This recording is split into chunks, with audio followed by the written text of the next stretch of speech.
Vedligehold er vigtigt, fordi det har noget med sikkerheden at gøre for vores medarbejdere. Det er det første. Det andet er, at det har noget at gøre med, hvor meget vi kan producere i en produktion. Det tredje er, at det også har indflydelse på levetiden af det, vi bruger til at producere. Og i en tid med den grønne omstilling, så er det at kunne få noget til at virke længere, det er både økonomisk, rationelt, fornuftigt, men det er faktisk også ind i den større grønne omstilling.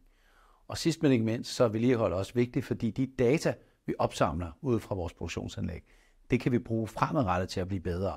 Og med nye teknologier, som for eksempel kunstig intelligens, så får man fantastiske muligheder inden for vedligehold.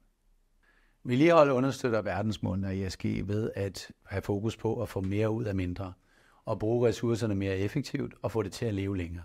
Så det er egentlig, man kan sige, vedligeholdelsesprocesserne og det at være dygtig til det, har egentlig altid understøttet de verdensmål, som senere er kommet til. Nu er det bare mere eksplicit, og det er vi jo glade for, at vi kan understøtte. Brugen af digitale løsninger ændrer vedligehold på flere planer. Det ændrer først og fremmest virksomhedens konkurrenceevne.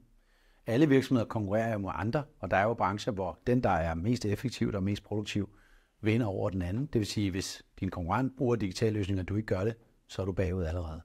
Punkt 2, så ændrer det jo noget for brugerne. Brugerne, der har været vant til nogle lidt mindre brugervenlige systemer, måske har været vant til papir, de får pludselig adgang til eksempelvis mobiltelefonen, som giver dem en hel arsenal af muligheder. Og sidst men ikke mindst, når de nye AI-løsninger kommer op og kører med kunstig intelligens, så vil vi jo kunne revolutionere, hvor meget vedligehold en medarbejder kan gennemføre. Så digitale løsninger ændrer vedligehold klart til det bedre, men det er også et konkurrenceparameter for virksomhederne at investere i det. AI kommer til at have lige så meget indflydelse på vedligehold, som det kommer til at have på alle mulige andre områder af samfundet. Inden for vedligehold, der vil AI først og fremmest kunne bruges til predictive maintenance. Det er noget, som nogen jo allerede har lidt forsøgt sig med.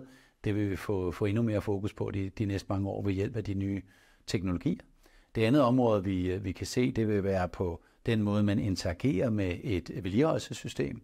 I stedet for, at det foregår via en skærm, en applikation, jamen, så kan man forestille sig om ikke så længe, så spørger man i virkeligheden bare, jeg skal ud og vedligeholde denne her maskine, hvad skal jeg huske at have med af spare parts eksempelvis, eller hvad er sikkerhedsinstruktioner omkring den her maskine. Og så vil det være lidt mere en talende form, end det vil være, at man skal gå gennem et bestemt system.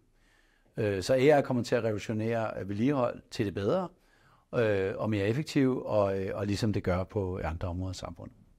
Man skal stoppe med at bruge papir i vedligehold, fordi det er mere effektivt at bruge en digital løsning.